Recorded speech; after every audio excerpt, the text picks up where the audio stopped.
Most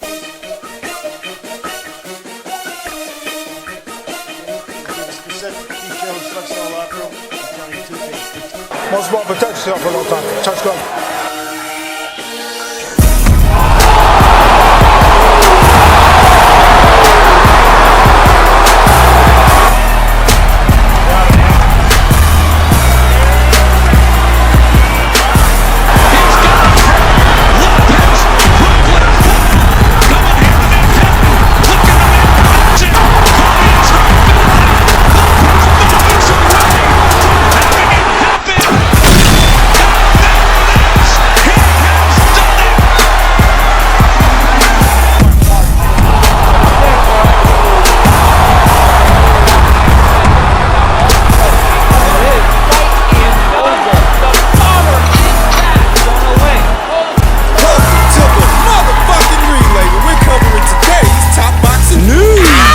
Okay, we'll start with this. Well, Luis Ortiz had this to say to Andy Ruiz. He says, "Why do you need a tune-up? Let's fight." Luis Ortiz was quoted as saying, "I keep training, preparing as always, physically, because mentally, I'm always strong. In the gym, I do what needs to be done every day, as instructed by my coach. I'm training, let's say at 50%, Ortiz told George Ebro. Gives me great joy that people think a little bit more of me. I'm determined to continue my career. All of those people who are out there, not only Ruiz, but Kovnowski, the one who lost, Povetkin, Dillian White, they all want to fight for world titles, but first they have to go through King Kong. I am the metal test." Why does Ruiz need a tune-up fight? We as boxers need opponents to help us lift our name. I prefer to always fight against people with marksmanship and not those who are below my level. And now more than ever, I'm dangerous for anyone who wants to rise in this division. I feel young. My children are the engine of my career. You know that I don't doubt that for a second? At all. Don't. I think that the motivating factor behind Luis Ortiz still continuing his career at this age has everything to do with his children and the family that he is supporting. You know, a lot of things are said in boxing, some you can believe and some that you can't believe, but I do happen to believe that if Ortiz is still here and he is vigorously campaigning for a fight with Andy Ruiz, his children and their mouths to feed have everything to do with it. Now, this is just one man's opinion. You can feel free to disagree with me on this, but I hear a sense of urgency from Luis Ortiz, I do. I hear a guy who knows that the clock is ticking, who knows that, you know, as far as age goes, he's not getting any younger, and this is the hurt business. Stay in this business too long, you're the one that's going to end up hurt. That's what I think. I think that if Luis Ortiz is asking why Andy Ruiz needs a tune-up fight, it's because the clock is ticking, and he ain't got time for none of that shit, you know? Luis Ortiz wants to make as much money as he can while he still can. And he ain't got time to be waiting around for big fights with guys. That's what I think is going on. I question whether or not Luis Ortiz actually got $7 million for the Deontay Wilder rematch. You know, ahead of that rematch, Kevin Iole reported some numbers. And the numbers he reported was that, you know, Wilder was supposed to get $3 million guaranteed per the commission, and an additional amount of money he received for having rejected DAZN's $100 million offer. And that Ortiz, per the commission, was guaranteed $1.5 million with an additional $7 million. Make of that what you will. I'm not sure how much you guys believe that dollar amount, but I'm not sold that he actually made that much money from that rematch, as those numbers were quite underwhelming. They were. You know, Wilder didn't do with Ortiz in that second fight what he did with Tyson Fury in what was their pay-per-view. The Ortiz rematch, that no one was asking for, didn't do 325,000 pay-per-view buys, and one is left to wonder, you know, where in there did they find $7 million to give Luis Ortiz? Yeah. They're basically saying that the $20 million that they were talking about, that Dan Rafael was talking about, that's not $20 million he was given for this rematch. It was $20 million he was given to reject DAZN's offer. Okay. Wow. I can believe that. I'll take it. I can believe that a little more than Luis Ortiz making $7 million for this fight. That's what I struggle to believe. To conjure. $7 million? Where'd they find $7 million to give this guy? You tell me. I tell you that I hear the sense of urgency in Luis Ortiz's comments, and I don't hear a guy that's sitting on $7 million, a guy who got $7 million, or anything close to it. That's not what I'm hearing. You know, when Charles Martin fought Anthony Joshua, it was reported that he made about $7 million, something around that neighborhood. And we all know that once he got that money, Charles Martin absconded. I'm a weed bitch, yeah, but I don't drink alcohol. I'll fuck you up, motherfucker. I'll fuck you up. Fuck that shit. Fuck boxing. Fuck boxing. You know what boxing need to do? A fucking Born Identity. I'm a fucking Matrix that night. I'll fuck you up, motherfucker. I'll fuck you up. Smoked a lot of weed, had a lot of fun, made some real cool videos.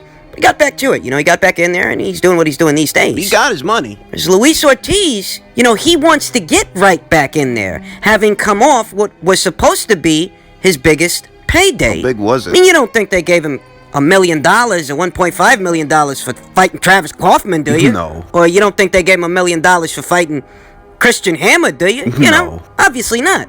This Wilder rematch, reportedly, Biggest purse. supposed to be this guy's biggest payday, but he don't sound like a guy who just got his biggest payday. You know, Andy Ruiz, he fought Anthony Joshua, he beat Anthony Joshua. This guy immediately resorted to partying. He got his biggest payday, that's what he did. He took a break. Party. Sort of. Maybe longer than he should have, but that's how he reacted. He got his money. Luis Ortiz, however, he sounds Very eager. determined to get in there with someone. I mean, he even mentioned Dillian White. That strikes me as a guy who, you know, maybe the payday isn't everything it was made out to be. In truth, I don't know that Luis Ortiz got anything close to $7 million. But if you want my opinion, and you're here, so I'll assume that you do, I don't actually think he got that much money. It just doesn't make sense. If you crunch up the numbers, add it all up, it doesn't add up. Where would they have found $7 million to give this guy? And if they did give this guy that amount of money, it must have been a financial loss. As you were basically talking about $27 million in guaranteed prices. You'd have to sell well over 341,000 pay-per-view buys just to cover the guarantees, whereas this pay-per-view reportedly did nowhere near those numbers. It did something between, I don't know, what was it, 225 to 275,000 buys? Clearly not enough to cover the approximate $27 million in guaranteed prices to the fighters. I really don't think that Luis Ortiz walked away with that amount of money. I don't. And if we're hearing a sense of urgency from Luis Ortiz to get back in the ring with an Andy Ruiz, no tune-ups necessary, I think that's the reason. I think that would be the why. I think that would be the cause. Luis Ortiz, he ain't got time for marination anymore. He ain't got time for tune-up fights. He wants to get in there while he still can, as fast as he can, so he can make much money as he can, while he still can. Because this is a guy who, at least on paper, is 40 years old, even though it's widely speculated that he's much older than that. I think that is the sense of urgency that we're hearing. You're talking about a 40-year-old heavyweight, on paper, 40-year-old heavyweight, coming off a knockout loss. So immobilized, like the rest of the world is right now in the midst of this global pandemic. This guy can't wake, you know? And for this guy, time is a luxury that he doesn't have. You know, he ain't got time to go in there and waltz with a Gerald Washington or somebody like that in a tune-up fight. No, this guy's got to be involved in the biggest situations he can while he still can be involved in big situations. Whereas Andy doesn't seem as ambitious. He seems a bit more complacent as he has more time on his side. And, you know, Andy, he did receive a sizable payday for that Anthony Joshua rematch. So maybe from where he's sitting, he's a lot more comfortable. You know, the sofa's a little bit cushier. Tacos taste a little bit tastier from where Andy's sitting. Now, right now, Andy Ruiz's name is being linked to the name of Charles Martin in what could be an IBF final eliminator that would see the winner challenging Anthony Joshua for his belts. And as we all know, Anthony Joshua is the cash cow of the division. Nobody else is going to get you paid like he's going to get you paid. I mean, that's why Charles Martin is looking at that guy. You don't see Charles Martin talking about no Tyson Fury, because he knows, regardless of who wins Fury versus Wilder 3, neither one of those two guys are going to get you the same kind of payday that you'll get fighting Anthony Joshua for a second time. Charles Martin knows that. Andy Ruiz knows that. They've linked those two guys' names together. But from where Ortiz is sitting, you know, he didn't participate in some, you know, IBF final eliminator, did he? No, he's not really in a pole position to challenge Anthony Joshua for any of his belts. Best thing he can do is look for a notariable name on his side of the street, see if he can have a situation with him. Right now, that's Andy Ruiz. And in truth, I'm not against the fight. I actually like the fight. I wouldn't mind seeing Andy Ruiz versus Luis Ortiz. I think that's a good, interesting fight for the both of those guys. I'd like to see that. But by the look of things, it seems like Luis Ortiz wants this fight more than Andy does. And he wants it sooner than later. That's the look of things. You know, where Luis Ortiz is saying, what do you need a tune-up for? Let's fight. Yeah. Andy Ruiz, what's he doing? You know, Andy Ruiz turned down a Dillian White fight that could have taken place in either the United Kingdom or the United States. Did y'all forget? He turned that down. He tells Luis Ortiz, he tells this guy, hey, let me get a tune-up first. What? He never did sort out that trainer situation, you know. It was reported he was supposed to be meeting with Teddy Atlas weeks ago, but it doesn't look like anything materialized from that. Teddy Atlas, who was recently quoted as saying, training Ruiz is like dealing with a drug abuser. He has a problem with eating. He's quoted as saying, I haven't agreed to anything other than saying that if you're serious, you come to New York and you spend a couple of days with me. During that time, I would work in a gym, see how coachable you are, get an idea and a feel for your attitude, and ask some very important questions. I think important for you, but definitely important for me. Why is this important to you now? You're a multimillionaire. Why is it important to you? Why? Why do you want to continue doing this? And what is your expectation? And I would listen to him. And then I would have a decision to make. And he would have a decision to make. Whether or not he could get along with my philosophy. That he could buy into what I would believe. With the kid like Ruiz, it's almost like dealing, and this is going to sound harsh. I don't mean to sound harsh. But again, the truth sometimes can sound that way. It's almost like dealing with a drug abuser. You know he's got a problem with eating. And if you had a kid you were really trying to save from drugs, what would you do? You don't have to be a drug counselor to understand that you'd remove him from the things that are comfortable to him. You remove him from his surroundings. Well, the same thing with a Ruiz. I'd have to remove him from his surroundings. Oh, Teddy, you don't want him with his father. Oh, you don't want him with his family. Oh, you want to be a dictator. Yeah. You want to call it that. Go ahead and call it that. You have to do what's going to be able to change things. I think it's wrong that it be a part of it too. Those would be part of my questions because I would want to know. So you think that other people are guilty of the fault here and it doesn't lie on you? Because being able to take responsibility and even loyalty, you just touched on it. There's a power to that. There's a strength to that. And not being able to do that, there's a weakness in that. Andy Ruiz is very much under the microscope right now. He is. A lot of people are questioning his heart, questioning his drive based on his own comments post-fight after the Joshua rematch. This is the guy that wanted to let the world know that he didn't bother to train properly for what was the biggest fight of his career, the second installment of Joshua versus Ruiz. You know, he's the one who let everybody know that, and it's for this reason that Teddy Atlas has some very hard, albeit necessary questions to ask. Is this important to you? So if you see me saying that I think that Luis Ortiz wants this Ruiz fight more than Ruiz wants this Ortiz fight, that's a part of it. There are a lot of people questioning Ruiz's drive, his desire to really be there. And it's not just me. Whatever drive, whatever competitive spirit Andy Ruiz exhibited ahead of the first fight, he lost that drive in a matter of months after the first fight, ahead of what was to be the second fight. Didn't even take long, you know. Full 180 when it comes to this guy. That's gonna leave people like Teddy Atlas so inclined to ask, why is this important to you? Why are you doing this now? You're a multimillionaire. You made millions off the first fight. You made more millions off the second fight. But ahead of the second fight, you decided that it wasn't important enough to train. To train like you never trained before, so that you can stay a champion. Yeah. We all know, you know, it's one thing to become a champion, and it is quite another to stay a champion. That perhaps in the absence of passion, when the emotions plateau, that's where discipline takes over, mental fortitude, and Andy Ruiz did not exhibit this fortitude in a matter of months, the months subsequently following the first Joshua fight. I mean, how could Jafaya have burned out so fast? Is that all it took? Couple of dollars and you don't really want to be there anymore? You're not taking things seriously?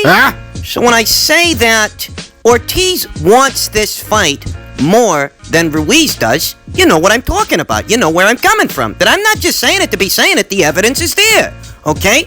Ruiz gets off of the Dillian White fight. He doesn't want that. He gets offered an Ortiz fight. Ortiz wants to fight you. He's on the same side of the street as you. No cross-promotional, cross-network kind of situation. None of that. And what do you tell him? You want a tune-up. You would have thought that if anybody wants to take their foot off the gas and take things slow, it would have been Luis Ortiz. Because Luis Ortiz is a 40-year-old heavyweight, because he's coming off a very violent knockout loss, you would have thought it was him that wants to take things slow. But no, it's the opposite. It's Andy. Andy, who's the younger guy. Andy, who's made a sizable amount of money in his last 2 fights. He's the one who seems to be lacking the desire to shake shit up and remind people who he is as a competitor. Ladies and gentlemen, these are indicators of a fat and happy fighter. That, yeah, maybe Andy Ruiz is hungry. But it ain't for boxing. I don't know, maybe he's hungry for some carnitas or some fajitas, some enchiladas, something like that. He might be hungry for that, but as far as boxing goes, he's not really hungry